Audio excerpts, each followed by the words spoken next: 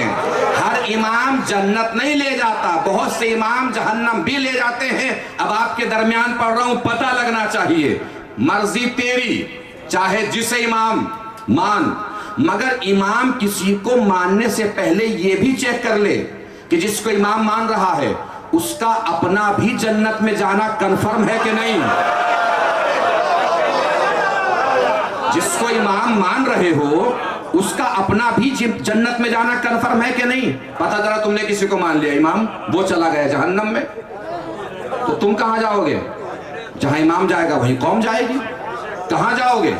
جہنم میں۔ اور پوری زندگی نماز پڑھتے رہے کہ جنت مل جائے، روزہ رکھتے رہے کہ جنت مل جائے، حج کرتے رہے کہ جنت مل جائے، زکاتیں دیتے رہے کہ جنت مل جائے، خیرات دیتے رہے کہ جنت مل جائے، بے کسوں پہ رحم کرتے رہے کہ جنت مل جائے، یتیموں کے پالنہار بنے رہے کہ جنت مل جائے، جنت مل جائے، جنت مل جائے، جنت مل جائے، جنت مل جائے۔ جب جانا ہی جنت ہے تو عقل کیا گھاس چرنے گئی ہے؟ جو ایرے غیرے کو امام مان، سیدھا سیدھا جوانان جنت کے سردار کو امام مان۔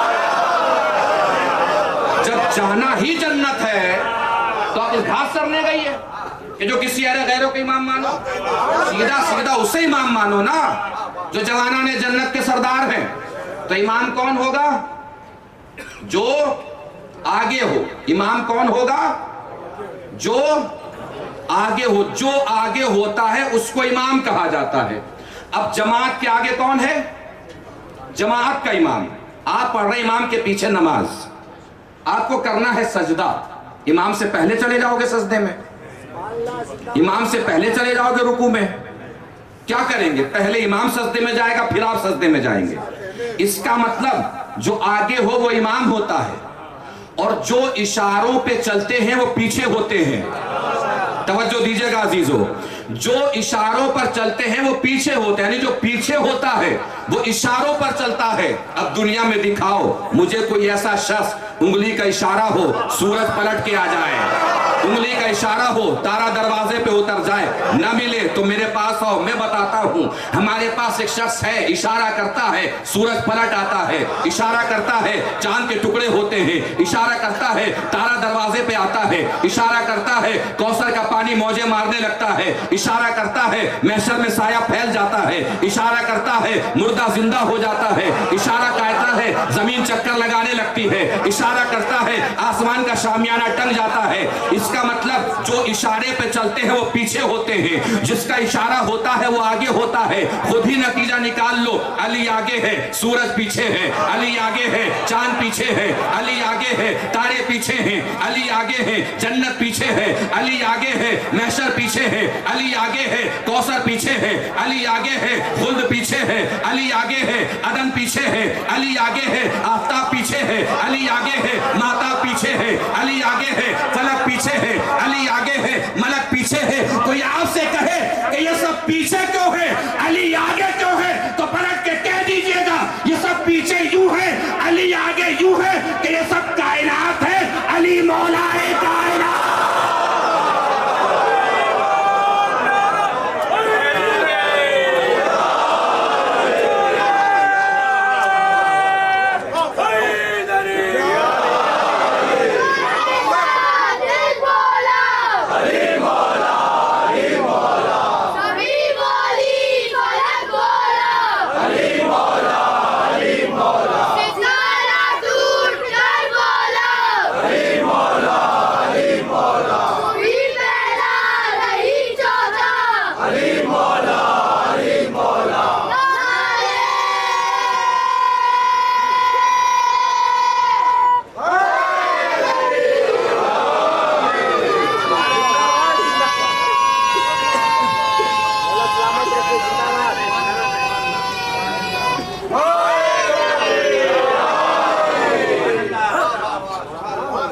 محسوس فرمایا؟ یہ سب کائنات ہیں، علی مولائے کائنات ہے۔ تو امام کے کتنے معنی میں نے بتا دیے؟ 3 معنی۔ امام کے چوتھے معنی، جو 2 کو ملائے اسے امام کہا جاتا ہے۔ قوم شعیب اور قوم لوط، الگ الگ زمانوں میں قومیں ہوئی ہیں اور ان دونوں قوموں کے گاؤں بھی الگ الگ ہیں۔ ان دونوں قوموں کے گاؤں کو جو راستہ ملاتا ہے اس کو قرآن نے کہا ہے انہما لب امام مبین۔ یہ دونوں گاؤں کو ملانے والا راستہ کیا ہے؟ امام ہے۔ جو دو کو ملاتا ہے اسے کیا کہتے ہیں؟ امام ہے۔ قرآن کی ہر آیت پر رسول نے عمل کر کے بتایا کہ اس آیت کا مطلب کیا ہے۔ اس آیت پہ عمل کر کے نہیں بتایا ہوگا، جو دو کو ملاتا ہے اسے امام کہتے ہیں۔ معراج اسی لیے ہوئی تھی تاکہ دنیا کو پتہ چلے تو جو کو ملاتا ہے اسے امام کہا جاتا ہے، جو دو کو ملاتا ہے اسے امام کہا جاتا ہے۔ معراج کے سفر میں ہر رستے پر علی کی جھلک نبی نے دیکھی۔ پہلے آسمان سے گزرے، دیکھا ایک محل ہے، چاروں طرف فرشتے سجدے میں گرے پڑے ہیں، دو فرشتے دربان بن کے کھڑے ہیں۔ نبی نے جبرائیل سے کہا جا کے پوچھو محل کس کا ہے۔ جبرائیل گئے، پوچھا محل کس کا ہے۔ دربانوں نے جواب دیا فتح لے بنی ہاشم، بنی ہاشم کے ایک فتح کا محل ہے، بنی ہاشم کے ایک جوان کا محل ہے، بنی ہاشم کے ایک فتح کا محل ہے۔ دوسرے آسمان پر پہنچے، پھر دیکھا محل ہے، چاروں طرف فرشتے سجدے میں گرے پڑے ہیں، دو دربان بن کے کھڑے ہیں۔ پھر پوچھا محل کس کا ہے، جواب یہی ملا فتح لے بنی ہاشم۔ تیسرا آسمان، چوتھا، پانچواں، چھٹا، ساتواں، نبی عرش کی بلندی پہ پہنچ گئے۔ واپسی میں پھر جبرائیل سدرۃ المنتہا پر کھڑے ہوئے پائے گئے، واپسی ہو رہی تھی، پھر نبی کا گزر وہیں سے ہوا۔ جبرائیل سے پوچھا یہ تو پتہ کر لیا کہ محل ایک فتح کا ہے، جا کے یہ تو پوچھو فتح ہے کون۔ یہ تو پتہ چل گیا کہ محل فتح کا ہے، جا کے پوچھو فتح ہے کون۔ جبرائیل گئے، دربانوں سے پوچھا محل تو فتح کا ہے، مگر یہ بتاؤ فتح ہے کون۔ دربانوں نے جبرائیل کو دیکھا، آپ تو استاد ہیں، آپ کو تو سوال نہیں کرنا چاہیے تھا، آپ تو قصیدہ لے کر گئے تھے، لا فتح الا علی لا سیف الا ذوالفقار۔ علی کے علاوہ لا فتح الا علی لا سیف الا ذوالفقار۔ نعرہ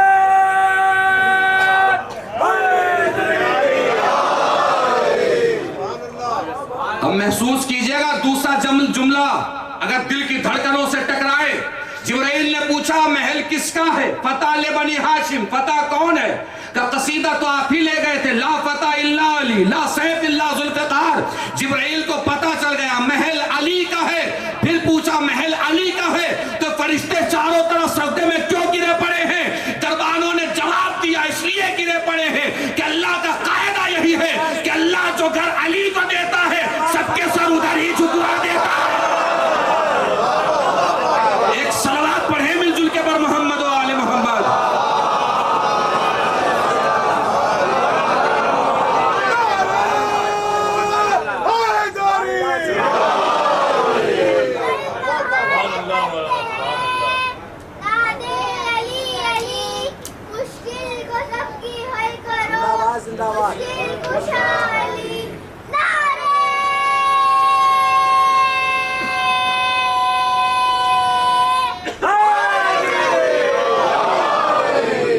کہاں تک پہنچ گئے ہم؟ امام کے چوتھے معنی۔ بہت سارے معنی ہیں، ان کو یہیں پہ روکتے ہیں، بس ایک حضور کی حدیث میں آپ کو سناتا ہوں۔ امام کون ہوگا؟ تاکہ کل کی گفتگو سے منسلک ہو جاؤں۔ امام کون ہوگا؟ حضور نے فرمایا الامام یجب ان یکون افضل الرعیت مطلقا۔ امام وہ ہوگا کہ جو دنیا کے تمام لوگوں سے ہر چیز میں افضل ہو۔ کون ہوگا امام؟ جو دنیا کے تمام لوگوں میں ہر چیز میں کیا ہو، وہ امام ہوگا۔ مطلب سخاوت میں بھی افضل، شجاعت میں بھی افضل، عدالت میں بھی افضل۔ اسی لیے شاید نبی نے فرمایا تھا کہ تم میں سب سے بڑا قاضی علی ہے۔ پہنچ گئی بات؟ سخاوت میں افضل۔ اب دیکھنا ہو سخاوت میں افضل کون ہے تو تلاش کرو ایسا دروازہ جس دروازے پر زمین والے بھی مانگ کے لے جاتے ہوں۔ میں سب سے افضل، شجاعت میں سب سے افضل۔ علی سے بڑا کائنات میں کوئی شجاع نہیں ہے، کوئی بہادر نہیں ہے۔ شجاعت کے بہت سارے پیمانے آپ نے خطبہ سے سنے ہوں گے، بہت سارے مناظر خطبہ سے سنے ہوں گے۔ میں آج علی کی شجاعت علی کی زبانی سنا رہا ہوں، علی کی شجاعت علی کی زبانی۔ ابھی تک کی جتنی مجلس آپ نے سنی، کتنی بلندی پہ جا کے سنا میں نے دیکھا۔ ابھی تک اس سوچ، اس فکر میں اگر ہوں آپ کہ مولانا کے جملے ہیں، اس پہ کیا بولنا اور کیا داد دینی، اب یہ جملہ مولا کائنات کا خود کا ہے، جس کے دل میں علی کی جتنی عظمت جلوہ گر ہو اتنی طاقت سے بتانا ہے، علی کی شجاعت کو علی کی زبانی سن کے داد دینا ہے۔ جملہ سنانے جا رہا ہوں، اس سے پہلے گزارش ہے کہ تھوڑا تھوڑا آپ لوگ ادھر کی طرف سمٹ کے آ جائیں، درمیان میں ساری جگہ خالی پڑی ہوئی ہے، ادھر آ جائیں تشریف لے آئیں۔ جوان بچے اٹھ کے آئیں، بزرگوں کو کیوں پریشان کر رہے ہیں؟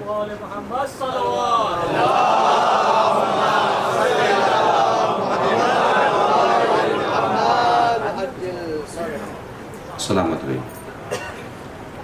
علی کی شجاعت علی کی زبانی، بھرپور توجہ، پوری طاقت سے پڑھنے جا رہا ہوں، پوری طاقت سے سننا ہے، پوری طاقت سے میٹ لیجئے گا۔ علی کی شجاعت علی کی زبانی۔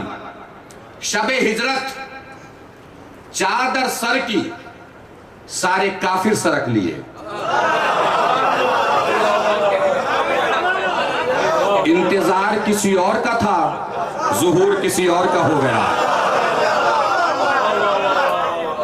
علی اگلے دن مخدرات عصمت و طہارت کو لے کر، یعنی اپنے خاندان کی خواتین کو لے کر چلے مکے سے مدینے کی طرف۔ سرحد پہ پہنچے، دیکھا سامنے کافر راستہ روکے کھڑے ہیں، عتبہ، شیبہ، ولید، ابو لہب، ابو سفیان، ابو جہل۔ جیسے کافروں کو سامنے دیکھا، علی نے بغل سے تلوار نکالی۔ علی کی شجاعت علی کی زبانی۔ دیکھنا یہ ہے کتنی بلندی پہ جا کے سنتے ہیں۔ بغل سے تلوار نکالی، تلوار نکال کے فرمایا میرے سامنے سے ہٹ جاؤ، ورنہ تم تو جانتے ہی ہو کہ میں ابو طالب کا بیٹا ہوں۔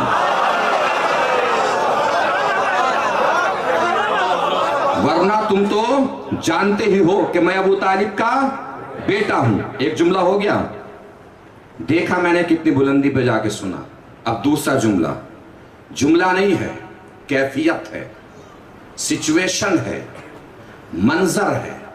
اگر جملہ ذہن سے اترتا ہوا دل کی گہرائیوں تک پہنچ جائے تو یہاں کی کیفیت بدل جانی چاہیے، یہاں کا منظر محشر میں تبدیل ہو جانا چاہیے۔ پوری طاقت سمیٹ لیجئے گا۔ علی نے بغل سے تلوار نکالی، تلوار نکال کے فرمایا میرے سامنے سے ہٹ جاؤ، ورنہ تم تو جانتے ہی ہو کہ میں ابو طالب کا بیٹا ہوں۔ پھر بھی اگر میرے سامنے سے نہ ہٹنا ہو تو ایک بات بتاؤں، جو محمد میرا ہاتھ پکڑ کے روکتا تھا وہ آج مکے میں نہیں ہے۔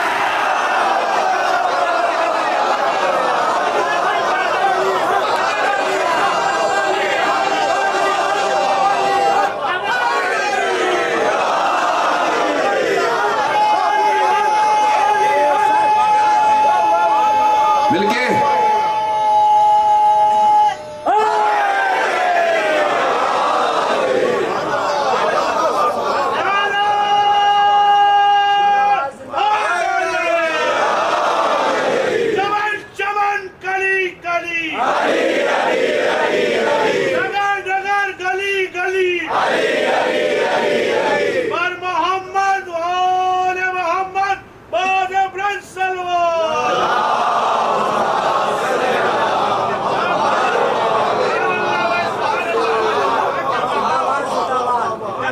کیا فرمایا نبی نے؟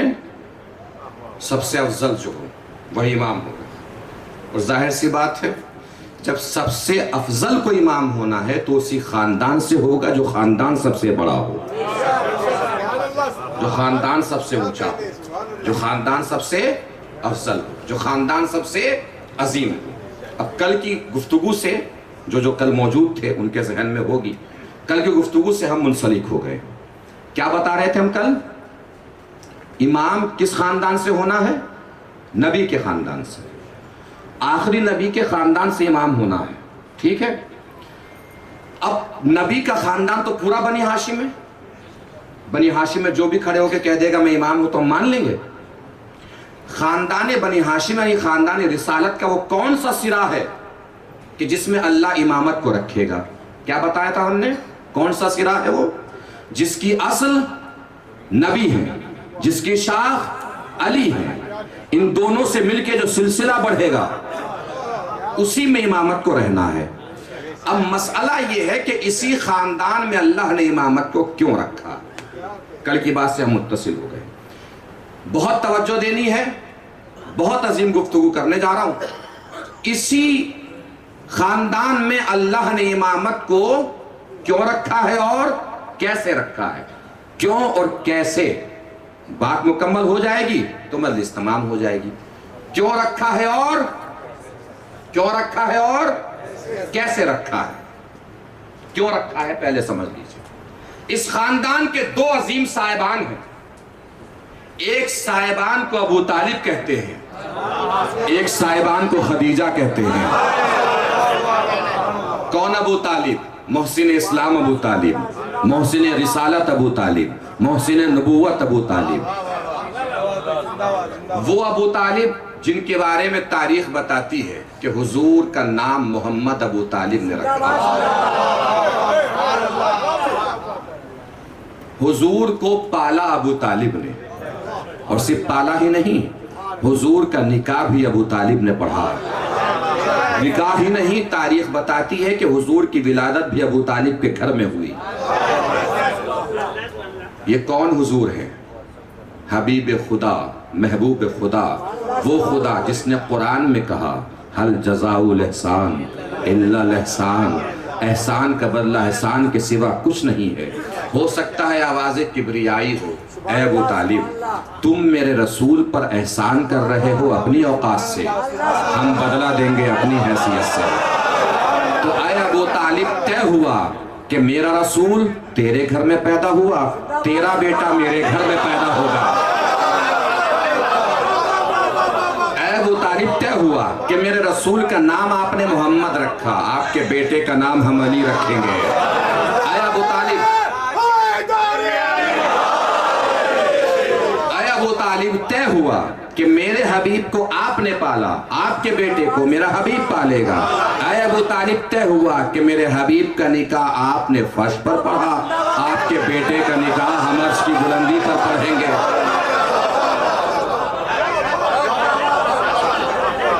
دوسری محسنہ جناب خدیجہ۔ کون خدیجہ؟ کتنی بابرکت خدیجہ، کتنی عظمتوں والی خدیجہ، کتنی بلندیوں والی خدیجہ۔ سب سے زیادہ حضور محبت کرتے تھے جناب خدیجہ سے۔ کہیں جاتے تھے سب سے آخر تک جناب خدیجہ کا تذکرہ کرتے رہتے تھے، کہیں سے آتے تھے تو آغاز جناب خدیجہ کے تذکرے سے کرتے تھے۔ اتنا تذکرہ کرتے تھے، اتنا تذکرہ کرتے تھے، اتنا تذکرہ کرتے تھے کہ بہت سے لوگ تو اس تذکرے سے چڑھنے بھی لگے تھے، اور جو اس تذکرے سے چڑھتے تھے تاریخ نے ان سب کے نام بھی لکھے ہیں۔ لیکن میں اکثر کہتا ہوں کہ ہر نام لینا منبر سے ضروری نہیں ہوتا، بہت سے نام زبان کا ذائقہ خراب کر دیتے ہیں۔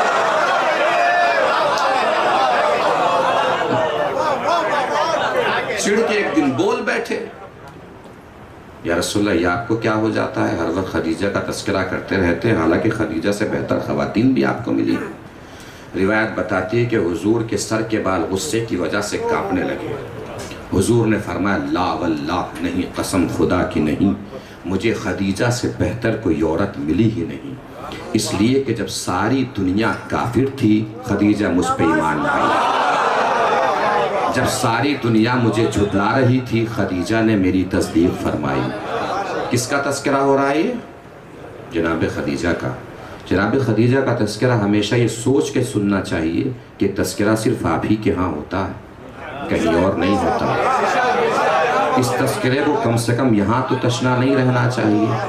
میرا چہرہ نہ دیکھیں، جناب خدیجہ کی عظمتوں کو سلام کریں. آپ چاہے جہاں بیٹھے ہوں، کرسی پہ بیٹھے ہوں، فرش اعظم پہ بیٹھے ہوں، جناب خدیجہ کی جتنی عظمت آپ کے دل میں جلوہ گر ہے، ہاتھوں سے پتہ چلنا چاہیے، لہجوں سے پتہ چلنا چاہیے، آوازوں سے پتہ چلنا چاہیے. توجہ دیجئے گا، حضور نے کیا فرمایا؟ قسم خدا کی نہیں، خدیجہ سے بہتر مجھے کوئی عورت ملی ہی نہیں. اس لیے کہ جب ساری دنیا کافر تھی، خدیجہ مجھ پر ایمان لائی. جب ساری دنیا مجھے جھٹلا رہی تھی، خدیجہ نے میری تصدیق فرمائی. جب ساری دنیا مجھ سے اپنا مال چھپا رہی تھی، خدیجہ مجھ پہ اپنا مال لٹا رہی تھی.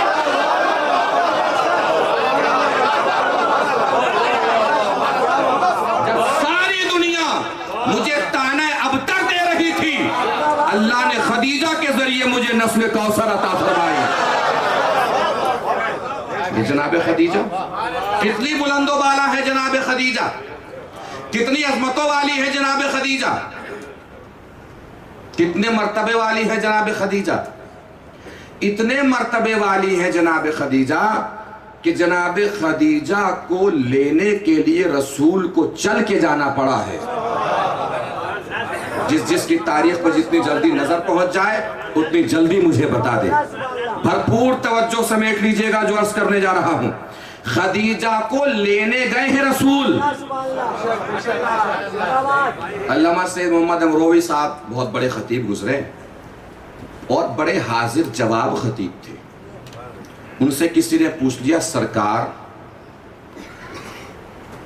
لوگ رسول کی ہر بیوی کا تذکرہ کر لیتے ہیں، جناب خدیجہ کا تذکرہ کیوں نہیں کرتے؟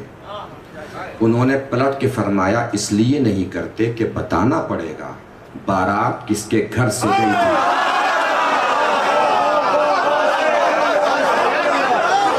بتانا پڑے گا بارات کس کے گھر سے گئی تھی. اتنی بلندی پہ جا کے جب آپ نے سن ہی لیا ہے تو ایک جملہ اور سن لیجئے اور بلند ہو جائیے.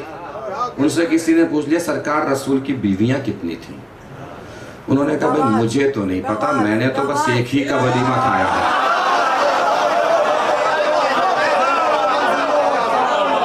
مجھے نہیں پتا، میں نے تو بس،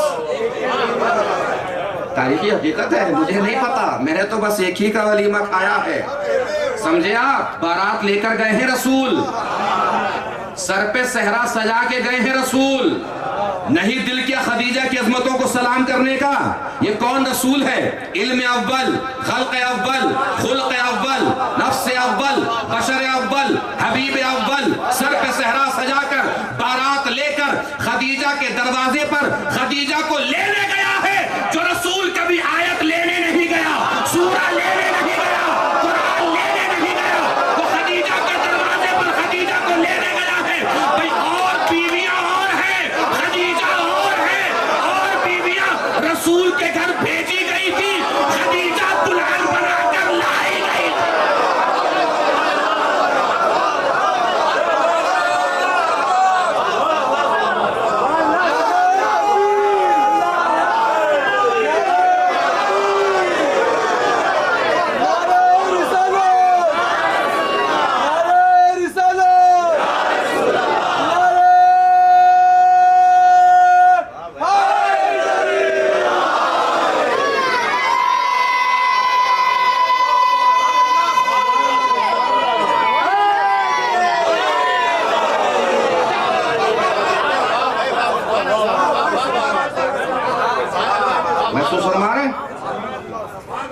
گئی بارات، ادھر جناب خدیجہ کو پتا چل گیا کہ مکے کی ساری عورتیں ناراض ہو گئی. جب جناب خدیجہ کو پتا چلا تو جناب خدیجہ نے سب کو اپنے گھر بلوا لیا. کیسے بلوایا؟ سب کی دعوت کر دی. دعوت ایک ایسی چیز ہے کہ اچھا خاصا اکڑا ہوا آدمی بھی سیدھا ہو جاتا ہے. سب کی دعوت کر دی. جناب خدیجہ نے بٹھا لیا بلا کے. سنا ہے کہ ناراض ہیں آپ لوگ. کہ ناراض ہونے والی بات ہی ہے. کیوں ناراض ہیں؟ کبھی بھی اتنے سارے دولت مندوں کے رشتے آپ نے ٹھکرا دیے. معاذ اللہ ثم معاذ اللہ ثم معاذ اللہ خاکم بدہن. ان عورتوں نے کہا اتنے سارے دولت مندوں کے رشتے آپ نے ٹھکرا دیے اور عبداللہ کے یتیم سے شادی کر رہی ہیں. بہت آہستگی سے جملہ پڑھوں گا مگر جس کی جتنی طاقت ہے پوری طاقت سے جناب خدیجہ کے جواب کو سلام کرے گا. جیسے ہی عرب کی ان بدو عورتوں نے کہا کہ خدیجہ کیا ہو گیا ہے آپ کو، اتنے سارے دولت مندوں کے رشتے آپ نے ٹھکرا دیے، اتنے سارے دولت مندوں کے رشتے آپ نے ٹھکرا دیے، اتنے سارے دولت مندوں کے رشتے آپ نے ٹھکرا دیے. جناب خدیجہ نے زیر لب مسکرا کے فرمایا پہلے مجھے یہ بتاؤ اتنے سارے دولت مندوں میں سے مجھ سے بڑا دولت مند کون تھا؟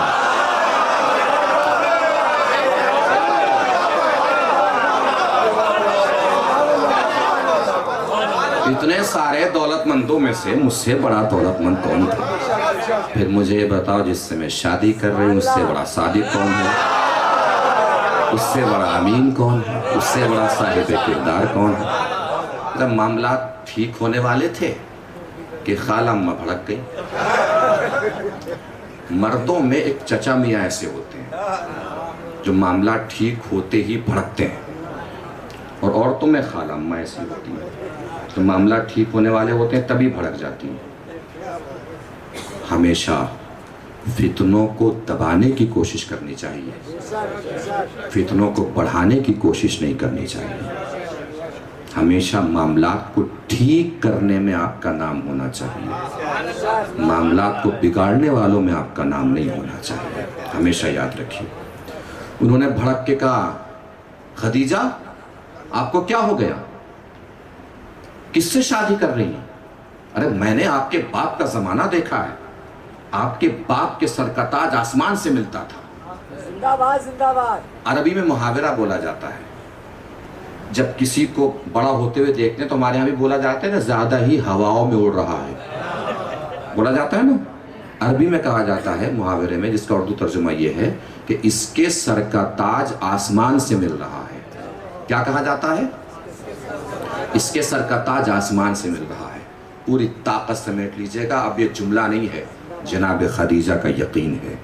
جناب خدیجہ کا یقین جس کے دل کی دھڑکنوں کے جذبات کو بلند فرما دے وہ بتائے گا کہ جناب خدیجہ کے یقین کا اثر کہاں کہاں تک ہوا ہے، آپ چاہے جہاں بیٹھے ہوں. جیسے ہی عرب کی اس بدو عورت نے کہا خدیجہ کیا ہو گیا آپ کو، کس سے شادی کر رہی ہے؟ ارے آپ کے باپ کے سر کا تاج تو آسمان سے ملتا تھا. خدیجہ نے کہا میرے باپ کے سر کا تاج آسمان سے ملتا تھا، پیچھے ہٹ ایک دن دیکھ لینا میرے شوہر کے پیروں کی جوتیاں آن سے ملیں گے.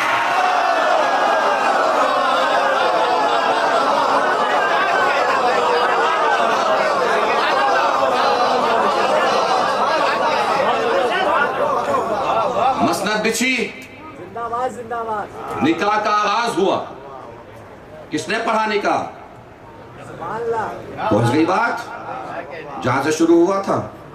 ہر جزاء الاحسان. نبی کا نکاح کس نے پڑھا؟ حضرت ابو طالب نے پڑھا.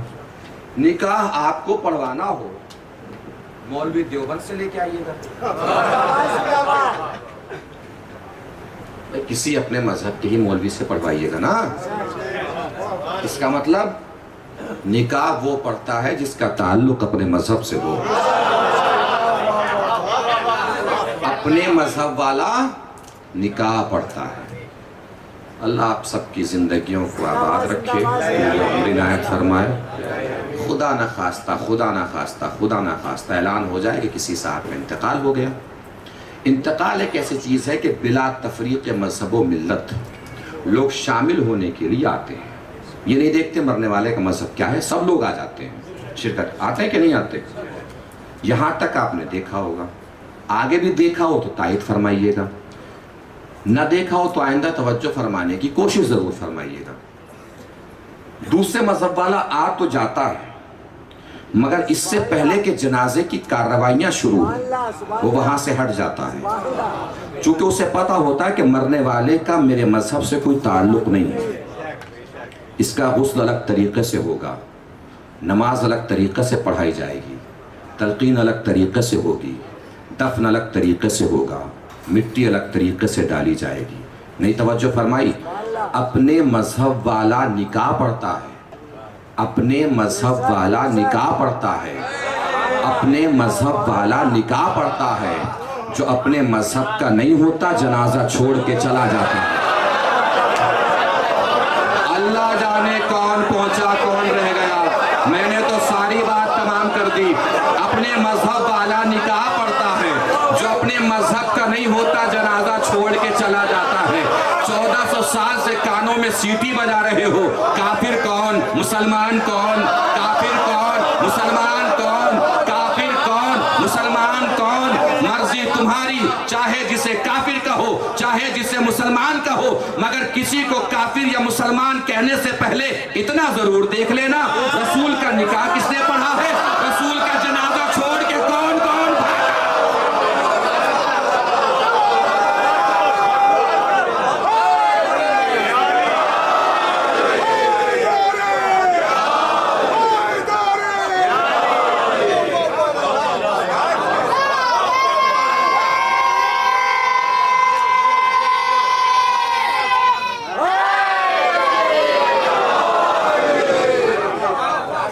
محسوس فرما رہے ہیں؟ ڈولی اٹھی جناب خدیجہ کی، رسول کے آنگن میں اعلان پروردگار ہوا، کھل کے تبلیغ اسلام کیجئے۔ پیغام اسلام عام ہونے لگا۔ ایک دن جناب خدیجہ نے آنگن میں دیکھا کہ رسول خاموش بیٹھے ہیں، اداس بیٹھے ہیں۔ موضوع ذہن سے نکلا تو نہیں ہے کیا بتانے جا رہا ہوں؟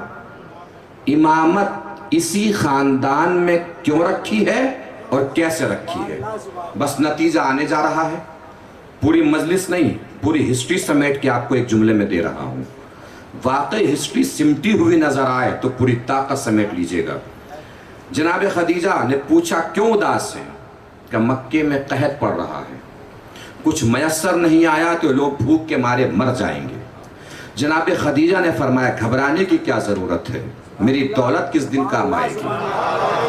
در رسول کے باہر خدیجہ کی دولت کا ڈھیر لگنے لگا، خدیجہ کے مال کا ڈھیر لگنے لگا۔ ڈھیر کتنا بڑا تھا سب کو پتا ہے، ادھر کا آدمی ادھر نہیں دکھائی دے رہا تھا، اتنا بڑا ڈھیر تھا۔ مکے کے قحط زدہ لوگ صف بستہ در رسول کے باہر کھڑے ہیں لائن میں۔ خدیجہ کے مال پہ سب کی نظر ہے، آگے بڑھیں اٹھائیں اور لے جائیں۔ دروازے کے پیچھے سے خدیجہ کی آواز آتی ہے، مال لے جانا چاہتے ہو؟ کہا جی بی بی لے جانا چاہتے ہیں۔ کہا تو میرا ایک کام کر دو۔ کہا بتائیے بی بی۔ کہا کلمہ پڑھتے جاؤ مال لیتے جاؤ۔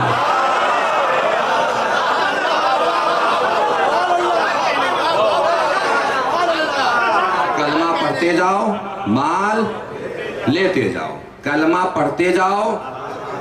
اسی خاندان میں امامت کو کیوں رکھا ہے، کیسے رکھا ہے بتانے جا رہا ہوں۔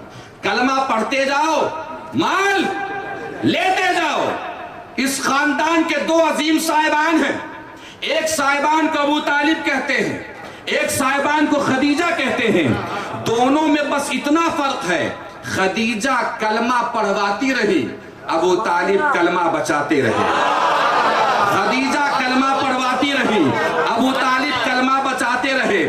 پوری تاریخ ایک جگہ سمیٹ کے سنا رہا ہوں، جتنے بھی لوگ یہاں بیٹھے ہیں سب کی بلند آوازیں اور بلند ہاتھ عظمت اہل بیت کو سلام کرنے کے لیے اٹھنے چاہیے۔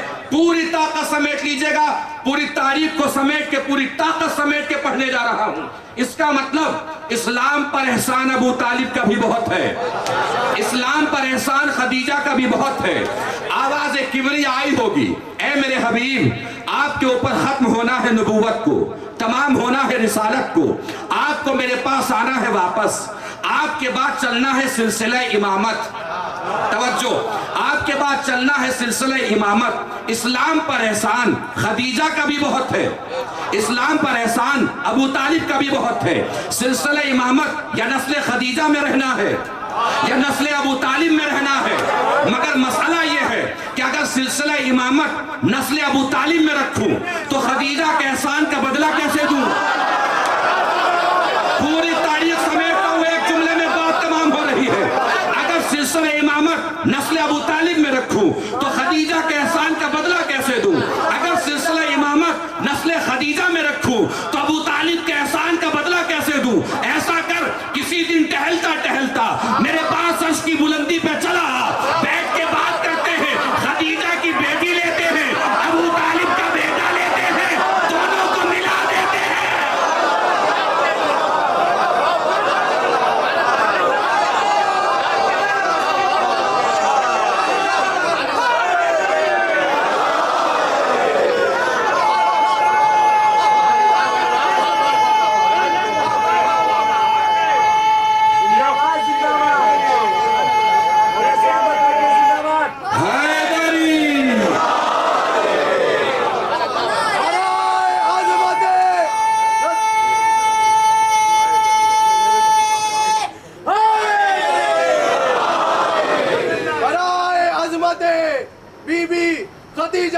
الکبریٰ مادر فاطمہ الزہرا سلام اللہ علیہا، زوجہ رسول اکرم ختمی مرتبت محمد مصطفیٰ صلی اللہ علیہ وآلہ وسلم پہ بآواز بلند ایک نعرہ صلوات۔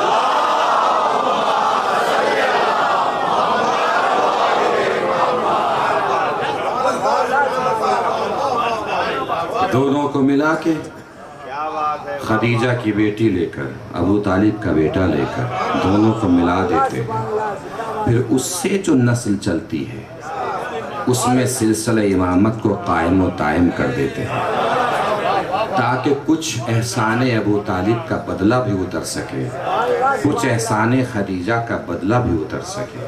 اللہ نے نسل ابو طالب و جناب خدیجہ میں امامت کو دائم اور قائم کر دیا، اتنا قائم اتنا قائم اتنا قائم کہ آخری وارث ہی کو قائم بنا دیا، پھر اس کی حکومت کو قیامت سے ملا دیا۔ ایک صلوات پڑھ لیں مل جل کے بر محمد۔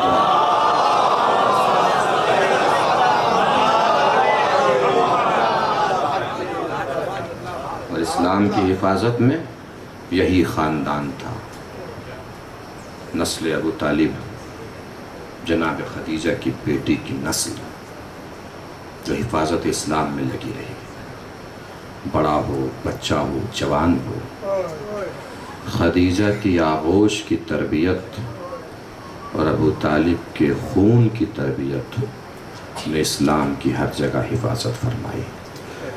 مسجد میں بہا ہو وہ بھی ابو طالب کا خون تھا، جگر کے ٹکڑے جس کے ہوئے وہ بھی ابو طالب کا لہو تھا، کربلا میں جس کے سر پہ، جس کی گردن پہ، جس کے حلقوم پہ تلوار اور خنجر اور نیزہ چلایا گیا وہ بھی ابو طالب کا لہو تھا۔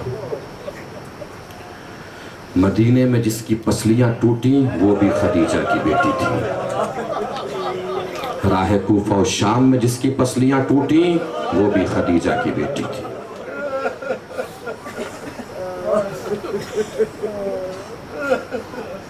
اہل بیت کے گھرانے میں جس طریقے سے فضیلتوں کی وراثت آگے بڑھی ہے، اسی طریقے سے مصیبتوں کی وراثت بھی آگے بڑھی۔ جیسے فضیلتوں کی تکرار ہے ایسے ہی مصیبتوں کی تکرار ہے۔ فضیلتوں کی تکرار اور وراثت کیسے آگے بڑھی؟ عباس ثانی حیدر کرار، یہ فضیلتوں کی وراثت آگے بڑھ رہی ہے۔ زینب ثانی زہرا، یہ فضیلتوں کی وراثت آگے بڑھ رہی ہے۔ اکبر ہم شبیہ پیغمبر، یہ فضیلتوں کی وراثت آگے بڑھ رہی ہے۔ ایسے مصیبتوں کی بھی تکرار ہوئی ہے۔ علی کے سر پہ ضربت لگی، عباس کے سر پہ گرز لگا، حسن کے جگر کے ٹکڑے ہوئے، قاسم کے بدن کے ٹکڑے ہو گئے۔ ایک اور مصیبتوں کی تکرار سنیں گے، زہرا کی پسلیاں بھی ٹوٹی، سکینہ کی پسلیاں بھی ٹوٹی۔